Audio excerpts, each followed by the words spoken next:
Assalamualaikum warahmatullahi wabarakatuh. Kami dari Pemasaran A 2018 ingin menjelaskan mengenai analisis kebangkrutan PT Express Trasindo Utama Tbk atau Taksi yang beranggotakan 1. Lupika Rahmawati NIM 73114180 17, kedua Safira Nurrohmah dengan NIM 7311418184, yang ketiga Leni Mela Agustin 7311418039, yang keempat Alis Rahma Fareza dengan NIM 7311418043, yang kelima ada Rena Yunita NIM 7311418035. Gambaran umum perusahaan. PT Express Trasindo Utama Tbk atau Taksi adalah operator taksi di Indonesia yang telah beroperasi sejak 1989. Perusahaan ini menyediakan layanan dalam 3 bisnis, yaitu layanan taksi reguler, layanan taksi premium, dan bisnis transportasi bernilai tambah atau VATB. Daerah operasional dari lini taksi regulernya yang dioperasikan oleh anak perusahaannya adalah Jabodetabek, yaitu Jakarta, Depok, Tangerang, dan juga Bekasi, Surabaya, Semarang, dan Medan.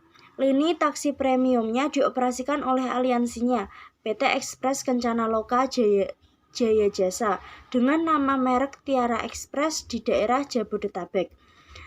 Sedangkan daerah operasional VATB-nya termasuk limosin dan layanan center bus adalah Jakarta, Bandung, Bali, dan Lombok.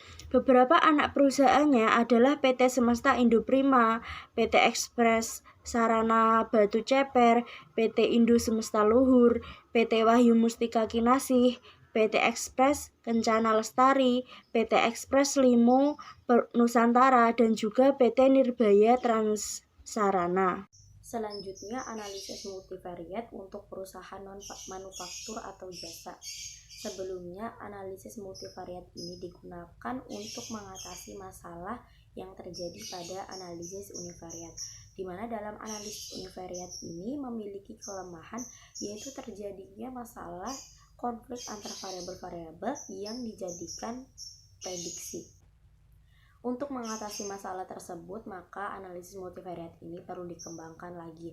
Pada tahun 1968 dan 1983, Altman menemukan bahwa adanya kesamaan rasio keuangan yang bisa dipakai untuk memprediksi kebangkrutan atau Z-score. Berikut formulanya yaitu ZI sama dengan 6,56x1 ditambah 3,26x2 ditambah 6,72x3 dan 1,05x4 dengan penjelasan dengan keterangan bahwa X1 merupakan aset lancar dikurangi utang lancar atau total aset, X2 merupakan laba yang ditahan dibagi total aset, X3 laba sebelum bunga dan pajak dibagi total aset, dan X4 nilai buku saham biasa dan saham preferen dibagi nilai buku total hutang. Selanjutnya, indikasi yang pertama, jika Z-score lebih dari 2,60 artinya perusahaan berpeluang kecil mengalami kebangkrutan dan bisa dibilang perusahaan dalam kondisi yang sehat. Kemudian yang kedua, jika nilai 1,10 kurang dari Z-score dan kurang dari 2,60 artinya kondisi perusahaan berada dalam posisi gray area.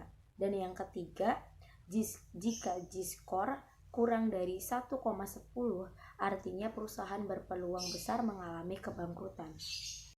Pertama-tama saya akan menjelaskan mengenai perhitungan pada X1. X1 diperoleh dengan rumus pembagian antara aset lancar dikurangi utang lancar dibagi total aset, sehingga diperoleh penghitungan X1 memiliki nilai negatif 0,04, pada 2018 memiliki perolehan nilai sebanyak negatif 0,87 dan pada 2019 memiliki perolehan nilai sebanyak negatif 1,07. Untuk perhitungannya sendiri dapat dilihat dari tabel dari PPT. Selanjutnya adalah perhitungan dengan X2. Adapun rumusnya ditahan dibagi total aset. Pada 2017 X2-nya yaitu negatif 0,15, 2018 X2-nya negatif 0,88, dan pada 2019 X2-nya yaitu 2,90. Ketiga tersebut beresiko pilot. Step penghitungannya dapat dilihat dari layar di atas. Selanjutnya adalah penghitungan mengenai X3 dengan rumus laba rugi sebelum bunga dan pajak dibagi dengan total aset. Adapun nilai perolehan pada tahun 2017 X3-nya sebanyak negatif 0,27, 2018 X3 memiliki perolehan nilai sebanyak negatif 0,69, dan pada 2019 memiliki nilai perolehan sebanyak 0,43. Langkah penghitungannya dapat dilihat sendiri di layar. Selanjutnya adalah penghitungan mengenai X4. Sebelum masuk ke penghitungan X4, terlebih dahulu kita harus mengetahui nilai pasar saham biasa dan saham preferen. Nilai tersebut diperoleh dengan rumus harga saham dikali nilai saham yang disetor dan diperoleh penuh.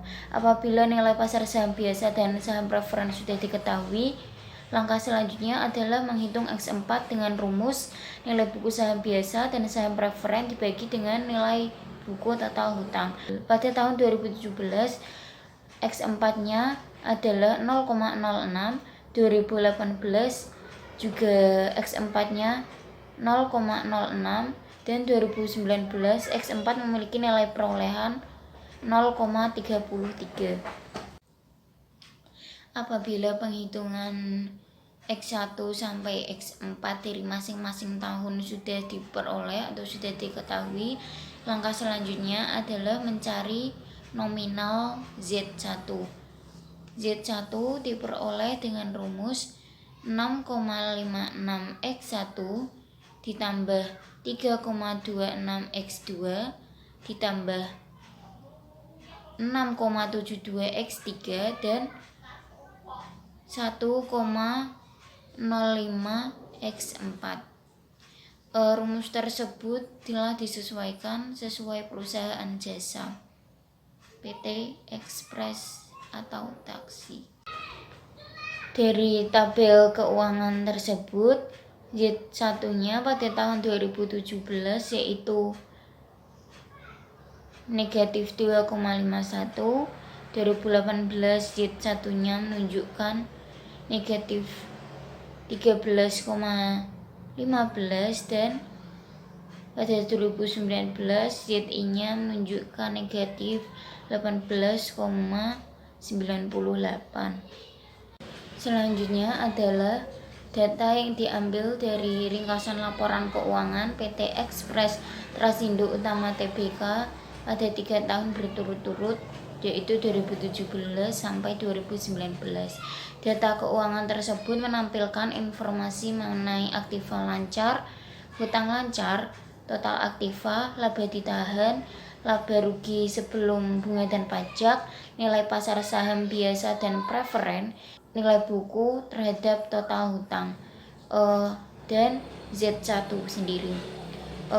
Berbicara mengenai Z1 pada tahun 2017 memiliki nilai perolehan negatif 2,51, pada 2018 memiliki nilai perolehan negatif 13,15, dan pada 2019 memiliki nilai perolehan 18,19. Dari ketiga tahun tersebut, 2017 sampai 2019 berindikasi mengalami pilot. Mengapa demikian? Karena nilai perolehan 2017 sampai 2019 tersebut ketiganya memiliki skor kurang dari 1,10 yang berarti kondisi keuangan perusahaan berpotensi untuk mengalami kebangkrutan atau pailit. Adapun grafik yang diperoleh dari penghitungan PT Express Trasindo Utama adalah menunjukkan penurunan dari tahun ke tahun. Bahkan penurunan tersebut berdasarkan grafik 2017 ke 2018 menunjukkan penurunan yang signifikan. Selanjutnya pada 2018 ke 2019 juga menunjukkan adanya penurunan, sehingga berdasarkan grafik tersebut menunjukkan atau berdefinisi pula bahwa kondisi perusahaan seiring bertambahnya tahun semakin tidak sehat karena penurunan tersebut, dan menunjukkan adanya pailit, sehingga untuk kedepannya pihak manajemen harus menetapkan strategi baru agar dapat menghasilkan laba atau setidaknya keluar dari zona pailit tersebut. Terima kasih. Yang selanjutnya adalah analisis. Berdasarkan hasil hitung Z-score pada perusahaan PT Express Trasindo Utama Tbk, diketahui bahwa selama 3 periode berturut-turut, yaitu tahun 2017 sampai dengan tahun 2019, kondisi keuangan perusahaan berada dalam kategori berpotensi untuk pailit atau mengalami kebangkrutan. Penurunan Z-score seiring bertambahnya tahun menunjukkan skor yang semakin parah. Pada tahun 2017, total perhitungan Z-score-nya adalah sebesar min 2,51. Angka tersebut turun secara signifikan pada tahun 2018 dan 2019 dengan total perolehan masing-masing sebesar 13,15 dan 18,98. Oleh karena itu, dapat disimpulkan bahwa secara keseluruhan dari tahun 2017 sampai dengan tahun 2019, kondisi keuangan PT Express Trasindo Utama Tbk menunjukkan adanya peluang untuk pailit atau untuk mengalami kebangkrutan, di mana dari masing-masing tahun menunjukkan skor Z-nya itu atau skor Z-nya itu kurang dari 1,10. Yang selanjutnya yaitu perusahaan berisiko mengalami kebangkrutan atau pailit, sehingga pihak manajemen harus menerapkan strategi baru untuk meminimalisir resiko kebangkrutan atau meminimalisir resiko pailit, sehingga perusahaan tidak mengalami rugi bersih secara berturut-turut lagi. Berikut adalah berita mengenai PT Express Trasindo Utama Tbk. Yang pertama dari CNBC Indonesia pada tanggal 4 Juli 2020, itu beritanya tentang bos taksi ekspres buka-bukaan utang hingga ancaman pailit. Yang kedua, berita dari kompas.com bahwa taksi ekspres itu terancam pailit pada tanggal 5 Juli 2020. Yang ketiga ada dari CNBC Indonesia pada tanggal 9 Juli 2020, beritanya mengenai bagaimana nasib dari taksi ekspres ketika usai lolos dari PKPU.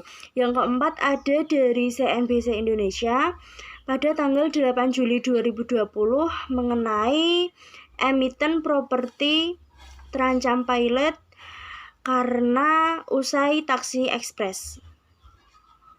Kesimpulannya yaitu PT Express Trasindo Utama Tbk pada tahun 2017 hingga tahun 2019 menunjukkan bahwa kinerja perusahaan kurang baik.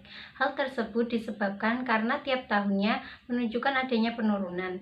Dari keempat indikator terkait, yang paling mempengaruhi penurunan tersebut adalah X1 dan X2, yang mana nilai aset dan nilai laba selalu mengalami penurunan tiap tahun.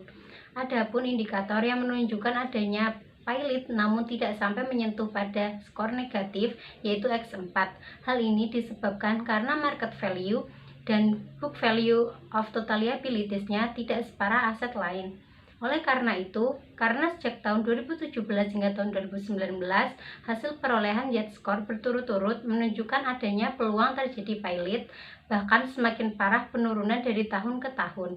Maka pihak manajemen perusahaan harus menerapkan strategi baru untuk mengatasi masalah tersebut, sehingga pada masa yang mendatang perusahaan dapat menghasilkan laba bersih. Dan yang terakhir yaitu saran. Bagi manajemen perusahaan, setelah mengetahui seberapa besar potensi kebangkrutan yang dimiliki oleh taksi, sebaiknya segera melakukan evaluasi dan meningkatkan kinerja serta produktivitas perusahaan agar dapat mengurangi potensi kebangkrutan. Pihak manajemen harus melakukan efisiensi biaya untuk menutup kekurangan dan mengambil kekurangan untuk rekonstruksi terkait aset perusahaan. Bagi investor, hasil analisis Y-score dapat digunakan untuk mengambil langkah investasi yang lebih baik. Dan bagi pemerintah, setelah mengetahui peluang kebangkrutan yang dimiliki oleh perusahaan jasa taksi, sebaiknya diberikan pengawalan serta kebijakan yang dapat membantu perusahaan keluar dari kondisi pilot ini.